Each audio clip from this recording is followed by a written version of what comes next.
Oui, merci Madame le maire de me donner la parole. Donc effectivement, l'habitat indigne est un vrai fléau sur notre commune et particulièrement dans le centre-ville. Quelques questions. Donc en février 2019, notre commune s'engage en partenariat avec la préfecture du Var dans ce que l'on a appelé le permis à louer. L'objectif étant, en application de la loi ALUR, de permettre l'amélioration du confort des logements et le cadre de vie, notamment en termes de performance énergétique, d'adaptation au vieillissement et à l'handicap. Cet outil permet non seulement de remettre sur le marché des logements vacants, mais encore d'avoir une vue d'ensemble sur l'habitat de notre centre-ville.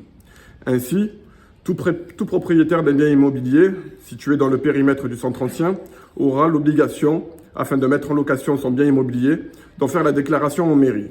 S'y conformer permet d'enclencher un accompagnement adapté à la situation du propriétaire, afin qu'il puisse réaliser des travaux de mise aux normes d'habilitation. Ne pas le faire n'empêche pas le bail de courir, mais expose à une amende de la préfecture, en moyenne entre 5 jusqu'à 15 000 € en cas de récidive. La déclaration conditionne également les aides au logement. Donc les questions, c'est qu'en est-il aujourd'hui de l'application de ce dispositif?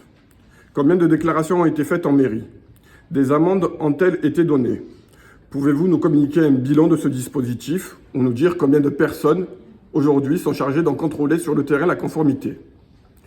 Autre question, Madame le maire, cette convention avec la CRAF s'exerce-t-elle aussi sur les bailleurs sociaux? Cette question, vous l'avez compris, n'est pas anodine. Je n'ai de cesse depuis des mois de vous interpeller sur toutes les problématiques que rencontrent nos habitants les plus défavorisés. Le logement insalubre, c'est leur quotidien.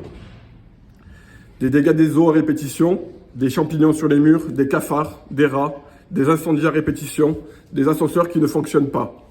Les habitants n'en peuvent plus. Et le bailleur THM leur tourne le dos, mais n'oublie pas de leur demander de payer leur loyer.